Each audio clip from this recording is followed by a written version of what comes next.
योगी सरकार में cabinet minister हैं, यहाँ से विधायक हैं धर्मपाल सिंह। उनका एक बहुत बड़ा अस्पताल यहाँ बनाया गया है, लेकिन इसी आंवला नगर में 50 बेड्स का हॉस्पिटल जो है, जो कि आपकी सरकार ने बनाया, लेकिन वो आज तक ऐसा ही पड़ा हुआ है। किसी भी तरीके की मतलब उसमें ना डॉक्टर्स बिठाए गए हैं और ना उसकी सुचारू रूप से व्यवस्था बनाई गई। अच्छा, कूड़े से वो सोना बना रहे हैं। पीडीए पंचायत के माध्यम से हम लोग उस पीडीए के नारे को और पीडीए की विचारधारा को, समाजवादी पार्टी की विचारधारा को जन जन तक, घर घर तक पहुंचाने का प्रयास कर रहे हैं। पीडीए पंचायत ही एक रास्ता बचा है जो समाजवादी पार्टी को उत्तर प्रदेश में सरकार के रूप में लाएगा। कहते हैं ना कि कोई भी बड़ा युद्ध तभी जीता जा सकता है जब उसकी सेना मजबूत हो। कैसे लड़ पाएंगे आप? क्षेत्रीय नेता से नहीं लड़ पा रहे हैं तो सरकार से कैसे लड़ पाएंगे फिर? बरेली जिले में है और बरेली जिले की विधानसभा पड़ती है 126 आंवला विधानसभा। आज यहाँ पर समाजवादी पार्टी के नेताओं ने पीडीए की बैठक की है। हम इन लोगों से बातचीत करेंगे, नेताओं से बातचीत करेंगे कि समीक्षा बैठक में किस तरीके से 2027 की जो रणनीतियां हैं उसको बनाया गया है। क्या नाम है आपका? दिग्विजय सिंह। आप यहाँ आंवला विधानसभा में आए हुए हैं। अखिलेश यादव ने आपको प्रभारी बनाया है। आज बैठक हुई है, तो किसको लेकर के बैठक हुई है?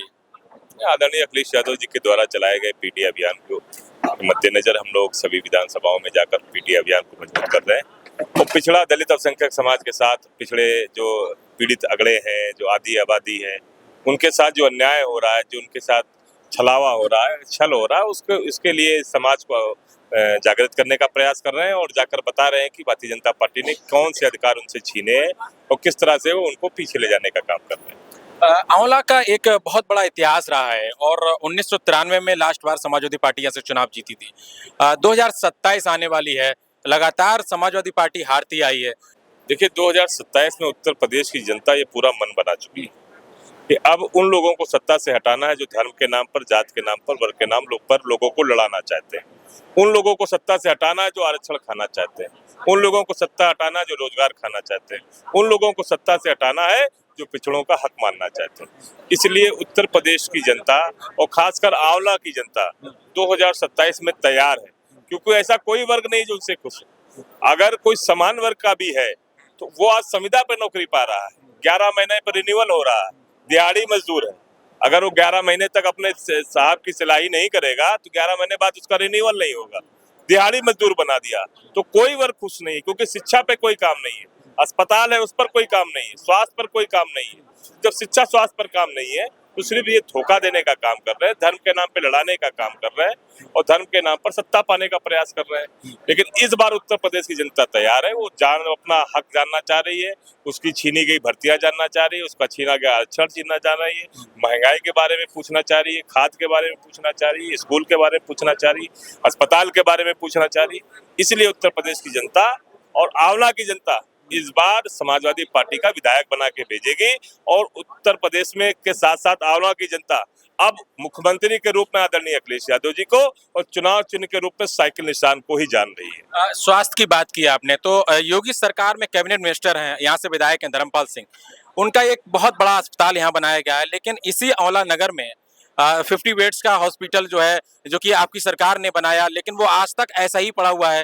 किसी भी तरीके की मतलब उसमें ना डॉक्टर्स बिठाए गए हैं और ना उसकी सुचारू रूप से व्यवस्था बनाई गई है। नहीं, सिर्फ आंवला की क्यों, मैं सीतापुर जिला का रहने वाला, मेरे सीतापुर पे बिल्कुल मेन रोड पे ट्रामा सेंटर बनाया गया, आज तक चालू नहीं हुआ, क्योंकि उस पर आदरणीय अखिलेश यादव जी का पत्थर लगा हुआ। इंटर कॉलेज बा लड़कियों का डिग्री कॉलेज बना हुआ है, उस पर आज तक चालू नहीं किया, आदरणीय अखिलेश यादव जी का पत्थर लगा हुआ है। इतना बड़ा कैंसर इंस्टीट्यूट बना खड़ा है, उसको आज तक सुचारू रूप से नहीं चलाया गया, आदरणीय अखिलेश यादव जी का पत्थर लगा हुआ है। पूरे उत्तर प्रदेश में न जाने कितने अस्पताल, कितनी चीजें बन के खड़ी हैं, JPNIC जैसी बिल्डिंग बन के खड़ी है, लेकिन सिर्फ इसलिए नहीं चालू की जा रही क्योंकि उन पर आदरणीय अखिलेश यादव जी का पत्थर लगा हुआ है। तो भारतीय जनता पार्टी ये तय करे कि क्या ये उत्तर प्रदेश की जनता क्या उस अस्पताल में नहीं जाएगी, क्या उस अस्पताल में उसको लाभ नहीं मिलेगा, क्या कि सिर्फ अखिलेश यादव जी का पत्थर लगा होने से उनको इतनी चिढ़ है कि उस अस्पताल को चलाएंगे नहीं। ये मनसा उत्तर प्रदेश की जनता जान चुकी है। और आप बात कर रहे हैं माननीय मंत्री जी की, मैं कल उनके गांव की तरफ गया था, उनकी सड़क का हाल देख के समझ गया कि उत्तर प्रदेश की जनता का हाल क्यों ऐसा है। जब वो अपने गाँव का हाल नहीं रख पा रहे हैं तो दूसरे का क्या रखेंगे। अच्छा, स्वास्थ्य की बात हो रही है तो ब्रजेश पाठक स्वास्थ्य मंत्री हैं। ब्रजेश पाठक को ट्वीट करने का समय मिल जाता है, लेकिन स्वास्थ्य पे ध्यान देने का समय क्यों नहीं मिल पाता है? नहीं, उनने स्वास्थ्य पे ध्यान दिया। हमारे सीतापुर गए थे, उन्होंने छापा मारा था। क्या पकड़ा आपको पता है? क्या पकड़ा, जानकारी है? नहीं होगी। उन्होंने पकड़ा कि उत्तर प्रदेश जो सीतापुर का जो सरकारी अस्पताल है उसका पंखा ठीक नहीं चल रहा है। तो आप सोच लीजिए कितने संवेदनशील हमारे मंत्री जी हैं, और उन्हें ट्वीट करने का मौका मिल गया। तो भारतीय जनता पार्टी के लोग कैसे हैं तो आप पता नहीं कर सकते। अब उन्हें पंखा नहीं ठीक चल रहा है तो आदरणीय मंत्री जी से निवेदन है कि पंखे की जगह वो फर्राटा लगवा दे, नहीं तो एसी लगवा दे, अच्छा काम कर दे। अरे जाके देखिए, कभी चले जाइए केजीएमसी उत्तर प्रदेश के किंग जॉर्ज मेडिकल कॉलेज में, लाइन लगी है लोगों के पास। आप सोचिए, जो 1 रुपए का पर्चा था, जो फ्री एक्सरे की जांच थी, जो अल्ट्रासाउंड था, आज मशीनें नहीं काम कर रही हैं। आप इसी बरेली में घूमिए और हर अस्पताल में पता कर लीजिए कितने के एक्सरे मशीन चल रही हैं, कितने के अल्ट्रासाउंड मशीनें चल रही हैं, कितने डॉक्टर बैठ रहे हैं। बहुत सारे उपकेंद्र खोले गए थे, पीएससी खोले गए तो उस पर कितने डॉक्टर बैठ रहे हैं। खाली ढकोसला है, खाली ढकोसलेबाजी है। आप इधर मीटिंग कर रहे हैं औला विधानसभा में, लेकिन अभी थोड़े दिन पहले धर्मपाल सिंह का एक बयान वायरल हुआ था नोएडा में, जब वो पीसी कर रहे थे, कूड़े से सोना बनाएंगे। तो इसी औला विधानसभा के जो नेता हैं वो उनके बयान को खारिज नहीं करते हैं ना। जो है आपके नेता अखिलेश यादव ने उसको ट्वीट भी किया था, लेकिन यहाँ के लोकल के जो नेता हैं, 1-2 नेताओं को छोड़ दिया जाए तो जवाब नहीं देते हैं। तो कैसे लड़ पाएंगे आप? क्षेत्रीय नेता से नहीं लड़ पा रहे हैं तो सरकार से कैसे लड़ पाएंगे फिर? हमको लगता है हमारे नेताओं ने उसको गंभीरता से लिए नहीं। औला के नेताओं की बात हो रही है। हाँ, आंवला की जो बात भी गंभीरता से लेने वाली नहीं है। अच्छा, कूड़े से वो सोना बना रहे हैं। अच्छा, भारतीय जनता पार्टी के अब क्या आप उससे उम्मीद करेंगे जब वो 25 घंटे लाइट दे सकते हैं, ठीक है, और उनको उत्तर प्रदेश के नौजवान योग्य नहीं मिल सकते हैं। उनके जो सबसे बड़े नेता वो नाली से गैस बनाने लगते हैं, पकौड़ा तलवाने लगते हैं, तो अब क्या ही भरोसा करें। अच्छा, जो यहाँ के आंवला के नेता हैं वो सोचे होंगे, चूंकि वो बयान वायरल हो गया तो सबको पता लग गया। आंवला के नेता कहेंगे इनका तो रोजे का यही काम है, मतलब ये पहला वायरल या ये उल्टा सीधा बोलते होंगे लगातार, तो ये आदी हो गए इसलिए नहीं बोलेंगे, इनका काम ही यही है बोलना। मैं उनके घर गया था, मैं फिर वही बात कह रहा हूँ। देखा किस तरह से उनका विकास है जब कैबिनेट मंत्री हैं। हमारे साथ समाजवादी पार्टी के जिलाध्यक्ष हैं शिवशरण कश्यप जी। क्या कहेंगे, पीडीए की क्या रणनीति है 2027 को लेकर? उत्तर प्रदेश के पूर्व मुख्यमंत्री आदरणीय अखिलेश यादव जी ने जो पीडीए का नारा दिया है, उस नारे के तहत हमने बरेली जनपद की 9 विधानसभाओं में लगभग 500 पीडीए पंचायतें पिछले 3.5 महीने में कर दी हैं। ऊपर से पत्र और आ गया है, अब 100 पीडीए पंचायतें लगभग हर महीने में होनी है। तो अभी पर्यवेक्षक जी आए हैं 4 विधानसभाओं में, संगठन के लिए और तेज तरीके से धार देने आए हैं, संगठन को मजबूत करने आए हैं। 7 तारीख को ईद के बाद में हम पीडीए पंचायतों का कार्यक्रम फिर से पूरे जनपद में लगाने का काम करेंगे। ऐसी कोई ग्राम पंचायत बचेगी नहीं जहां पीडीए पंचायत हो ना जाए।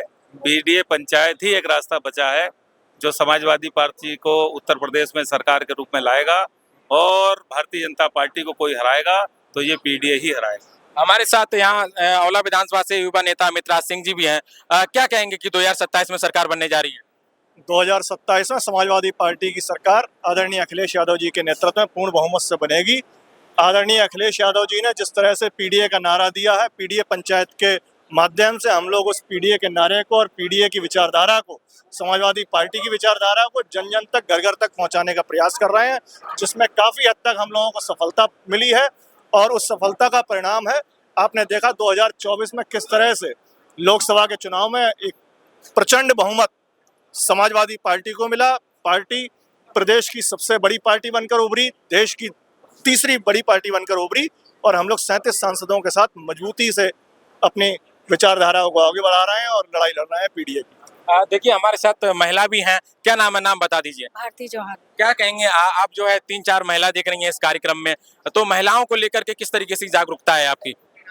जो ये कार्यक्रम चल रहा है इस समय, जो प्रभारी बना के, हमारे पर्यवेक्षक बना के आदरणीय दिग्विजय देव भैया भेजे गए यहाँ पर, वो इसलिए कि जो सिस्टम है हमारा, जो प्रकोष्ठ है हमारे, जो सेक्टर है, जोन है, वो दुरुस्त किए जाएं बिल्कुल, और बिल्कुल समीक्षा की जाए एक एक विधानसभा की। तो मुझे लगता है बहुत अच्छा काम कर रहे हैं ये। और 4 दिन से मैं भी बराबर यहाँ पर देख रही हूँ कि एक एक कार्यकर्ता से मिलना, एक एक कार्यकर्ता की बातें सुनना, और इसी तरीके से हम अगर आगे चलेंगे। संगठन, कहते हैं ना कि कोई भी बड़ा युद्ध तभी जीता जा सकता है जब उसकी सेना मजबूत हो। तो ये मजबूती का काम इस समय समाजवादी पार्टी हर विधानसभा में कर रही है, जो विधानसभा 1990 के बाद से नहीं जीती हुई थी। तो 93 के बाद। तो इसी तरीके से ये काम चल रहा है और मुझे लगता है आगे इसके अच्छे परिणाम आएंगे और 2027 में हमारी अच्छी मतलब तैयारी होगी इसलिए। क्या नाम है आपका? मेरा नाम स्मिता यादव है, मैं महिला सभा की जिलाध्यक्ष हूँ। अच्छा, जिलाध्यक्ष हाँ, हैं। जी, मैं तो आपको ज्यादा मेहनत करनी पड़ती होगी महिलाओं को लेकर के। मेहनत तो बहुत करनी पड़ रही है और अब तो और ज्यादा इसलिए करनी पड़ रही है क्योंकि सरकार जो है ये महिलाओं के लिए इतने अच्छे अच्छे काम लेके आई है कि हमें उस पर और ज्यादा मेहनत करनी पड़ रही है। मतलब मंगलसूत्र बिकवा के और सिंदूर बंटवाने का काम है, कहीं महिलाएं सुरक्षित नहीं है। आप देख रहे हैं कितने रेप केस बढ़ चुके हैं। अगर आप डिजिट में जाएंगे तो आप देखेंगे कि लाखों में बढ़ चुके हैं। हर दिन हर मिनट कुछ ना कुछ ऐसा हो रहा है। सरकार क्या कर रही है महिलाओं के लिए, क्या कर रही है बताइए। मैं खुद आपसे भी पूछना चाहूंगी कि हम लोग तो तमाम योजनाएं चला रही है ना। योजनाएं क्या योजनाएं चला रही है आप मुझे बताइए तो मैं आपका उसका उत्तर दूंगी। योजनाएं, उनकी सारी योजनाएं फेल हैं उनकी। उनको केवल राशन पे, हिंदू मुस्लिम पे केवल कार्य कर रहे हैं और हमारे अखिलेश भैया और डिम्पल भाभी जी पीडीए को मजबूत करने में लगे हुए हैं। और डिम्पल भाभी जी का तो कहना है कि आदि आबादी, भैया कहते हैं आदि आबादी, तो हम उस आदि आबादी को आगे लाने का काम कर रहे हैं। और अब आदि आबादी समझ चुकी है कि कौन सही है कौन गलत है। बीजेपी वाले केवल बातें करते हैं कि महिलाओं के लिए, मगर महिलाओं पे कुछ भी काम नहीं होता। ठीक है, देखिए हमने बात की यहाँ तमाम समाजवादी पार्टी के नेताओं से, कार्यकर्ताओं से, और जिस तरीके से पीडीए की आज यहाँ मीटिंग हुई है 126 आंवला विधानसभा में हम मौजूद थे जो बरेली डिस्ट्रिक्ट में पड़ता है। ये वीडियो पूरी कैसी लगी कमेंट बॉक्स के माध्यम से अपनी प्रतिक्रिया अवश्य दें। देखते रहिएगा बोलो साथी, बहुत शुक्रिया।